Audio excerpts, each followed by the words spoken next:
Hello, my name is Laura Papworth, and let me take these. Okay, I can't see you very clearly, but that's okay. For custom instructions, this is the old base prompt or system prompt.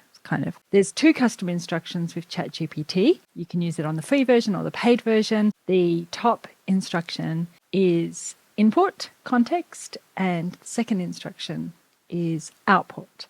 So what are you going to feed in? What kind of output do you want back? For example, for input, or the first one, I would say something like, I run a hairdressing salon in Penrith. I have 3 full-time staff, 1 part-time staff. I would like to expand. I don't know anything about hairdressing salons.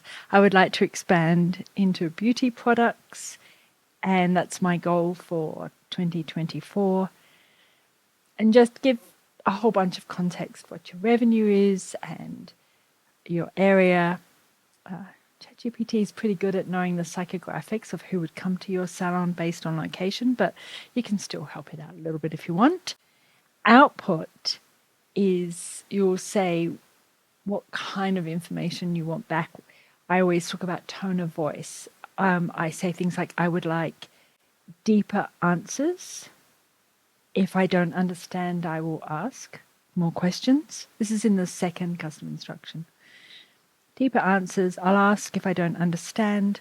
I might say set the temperature to 0.8 or 0.9, which is warmer, meaning it gives more creative answers, or it has more leeway to extrapolate out, to jump the inference divide a little bit.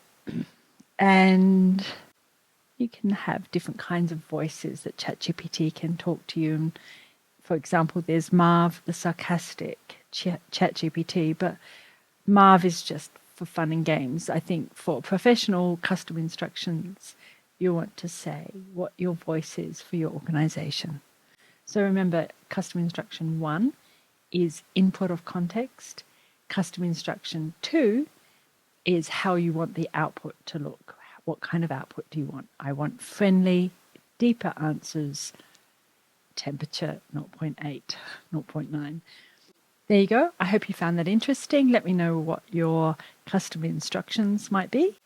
And if you're doing a course with me at the Australian Institute of Management, or at a conference or private course, we go into this in more detail. But also I have more videos on my channel, so you can find me on LinkedIn and Facebook and YouTube and on my website, laurelpapworth.com, and other places. Otherwise, I will see you in the next video. Thank you.